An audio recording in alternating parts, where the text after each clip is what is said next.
Okey, untuk Jawi tahun 6. Okey, kita dah habis. Sebelum ni kita dah habis berkenaan dengan dialog. Okey, jadi untuk hari ni kita masuk tajuk baru. Okey, kita masuk tajuk baru. Pelajaran 4. Okey, dalam buku teks pelajaran 4. Iaitu puisi. Okey, puisi. Okey, tajuk kecil yang kita akan ambil dalam puisi ada pantun dan juga seloka. Okey, kita akan belajar pantun dan juga seloka. Okey. Sebelum ni pantun dan seloka dalam bahasa Melayu. Okey, tapi dalam Jawi ada perbezaan. Perbezaan dari segi ejaan lah. Ejaan dalam bentuk Jawi.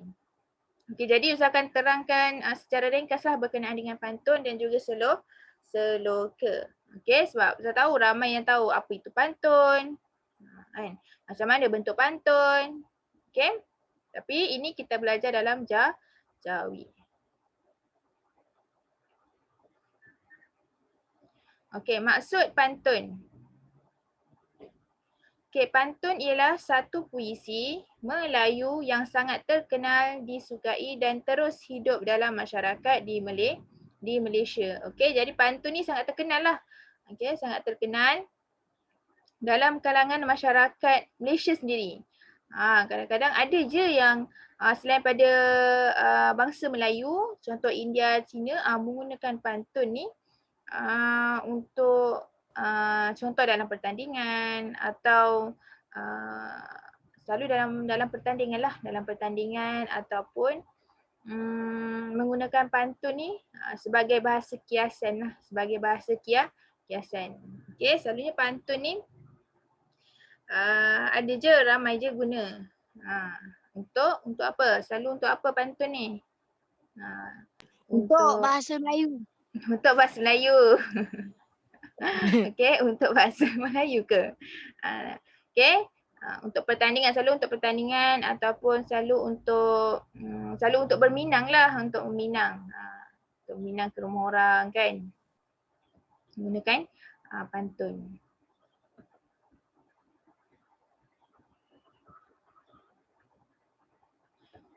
Okey, maksud pantun seterusnya. Okey, serangkap pantun terdiri daripada 2 bahagian. Okey, serangkap pantun ni macam mana? Okey, ni dia contoh pantun.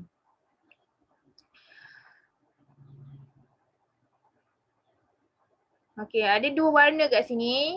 Okey, ada 2 warna. Pertama warna hijau, yang kedua warna merah. Okey, warna hijau ni, okey, maksud pantun yang pertama, serangkap pantun terdiri daripada 2 bahagian. Jadi, warna hijau di atas tu contoh isi kunyit warna kuning. Hendak membeli pergi ke desa. Okey, jadi 2 pantun contoh warna hijau 2 tu adalah itu nama dia serangkap. Okey, serangkap pantun. Okey, jadi bila dekat bawah tu warna merah dia akan jadi 2 rangkapan pantun. Okey, jadi serangkap pantun terdiri daripada 2 bahagian. Okey, dia ada 2 bahagian. Yang pertama warna hijau dan juga warna merah. Okey, jadi serangkap pantun. Silap. Serangkap maksud dia ada 4 lah. Ada 4 baris. Serangkap pantun ada 4 baris. Nanti kita belajar pantun ada berapa. Pantun ada 2 kerat, 4 kerat, 6 kerat, 12 kerat. Dia kita belajar. Okey, jadi serangkap tu ada 4. 4 tu terbahagi pada 2. Warna hijau dengan juga warna kuning. Okey, ini nama dia serangkap lah, serangkap pantun.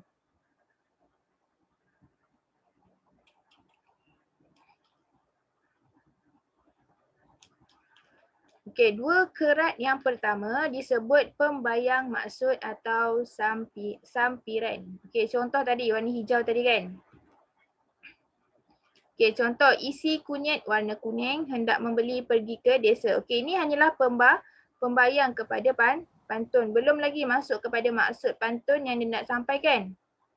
Okey, jadi 2 rangkap ataupun 2 kerat. 2 kerat tu adalah pembayang. Okey, hanya pembayang je, belum sampai lagi pada maksud. Kalau awak baca, isi kunyit warna kuning, hendak membeli pergi ke desa. Dia sekadar pembayang lah, tak ada apa-apa lagi lah. Okey.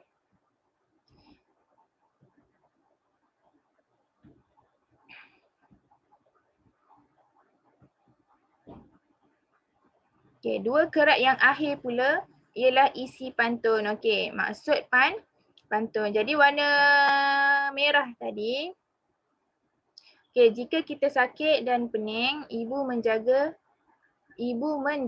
tak kira masa. Jadi warna merah tu ini maksud dia sebenar.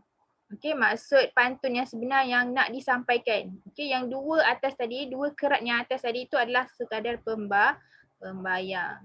Okey. Dia tak ada kena mengena pun sebenarnya. Selalunya pembayang ni dia tak ada kena mengena dengan maksud pantun tu. Okey.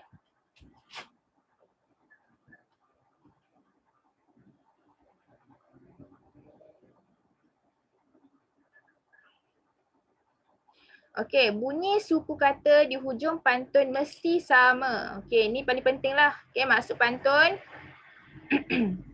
Bunyi pantun kat belakang tu mesti sama. Okey, contoh dia. Okey, nampak contoh. Isi kunyit warna kuning. Okey. Dia selang-seli. Okey. Mesti sama belakang tu. Dia selang-seli. Okey, ada nampak tak kat depan? Zawa highlight kan. Ada warna oranye dengan warna hijau. Contoh, isi kunyit warna kuning. Yang tu mesti sama dengan maksud pantun yang jika kita sakit dan pening. Dia mesti sama. Okey, dia kena selang-seli. Bukannya yang kerat yang pertama, perenggan yang pertama, isi yang pertama atas tu sekali baris pertama sama dengan kedua. Tak, dia selang-seli. Okey, boleh tengok kat situ perbezaan. Mana yang sama, warna hijau dengan hijau, warna kuning dengan kuning. Okey. Jadi bila kita baca tu sedaplah bunyi dia yang hujung dia. Tak adalah rasa pelik pula nanti kan. Jadi isi kunyit warna kuning hendak membeli pergi ke desa. Jika kita sakit dan pening, ibu menjaga tak kira masa. Okey. Itu paling penting lah untuk pantun. Kalau pantun, kalau belakang dia tak sama, tu bukan pantun lah tu. Tu ayat penyata biasalah tu. Tak sedap pantun awak buat nanti.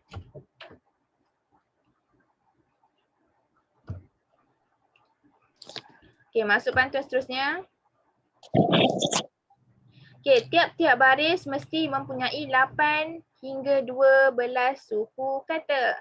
Apa itu suku kata? Ingat tak suku kata apa? Okey, suku kata. Refresh balik. Okey, contoh.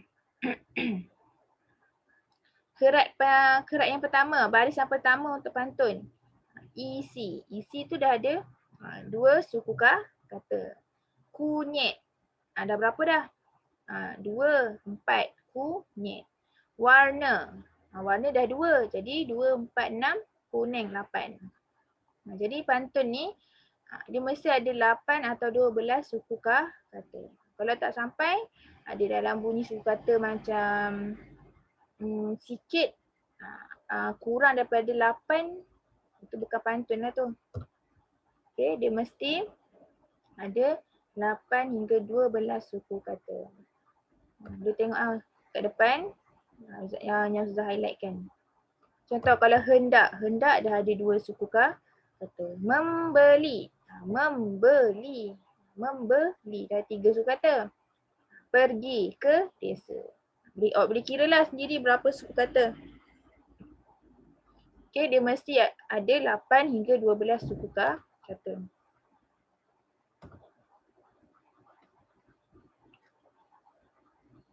Okay, pantun terdiri daripada berapa? Okay, yang pertama pantun terdiri daripada, okay, pantun ada 3 Yang pertama pantun 2 kerat. Yang kedua pantun 4 kerat. Yang ketiga pantun 6 kerat. Okay, dalam Jawi kita belajar ni je. Ada 6 kerat lah. 6 kerat sahaja. Okay, 2 kerat, 4 kerat, 6 kerat. Okey, kita akan masuk, untuk hari kita akan masuk pantun yang pertama adalah pantun 2 kerat. Okey, pantun 2 kerat. Okey, contoh pantun 2 kerat. Okey. Contoh, banyak udang, banyak garam. Okey. Banyak orang, banyak ragam. Okey, kalau awak tengok kat depan ni, dua pantun, dua kerak pantun ni, dia semua sama belakang dia. Garam jadi ragam. Udang jadi urang, ni belakang dia orang. Orang, dia sama. Okey, untuk cantikkan bunyi dia. Okey, contoh yang lain bawah dia. Paku dulang, paku sepeh, mengata orang, dia yang lebih. Boleh tengok. Sama. Contoh, paku dulang, mengata orang. Nga dengan nga. Paku dengan dia. Paku dia yang lebih. Sepeh belakang dia mesti sama. Sebenarnya belakang dia mesti samalah. Okey, contoh yang terakhir. Okey, ada ubi, ada batas. Ada budi, boleh balas. Okey, untuk pantun dua kerak ni, kalau boleh tengok contoh-contoh dia. Dua perkataan, contoh ada ubi, ada budi. Dekat sini yang belakang dia ni mesti sama. Contoh ubi, budi. Senang je nak detect. Ada ya, ada ya. Okey, ada boleh, balas. Perkataan kedua tu mesti sama. Okey, mesti sama dengan dia bunyi tau, bukan huruf, bunyi. Okey, bunyi. Okay. Azhar, Ya. nak kita tandas? Bukan das. Okey, sekali lagi saya terangkan, dia adalah sama bunyi, bukan sama huruf, sama bunyi. Okey, nanti saya akan tunjuk kenapa dikatakan sama bunyi, bukan sama huruf. Okey. Okey, jadi untuk penerangan ringkas berkenaan dengan pantun, okey, sampai sini je.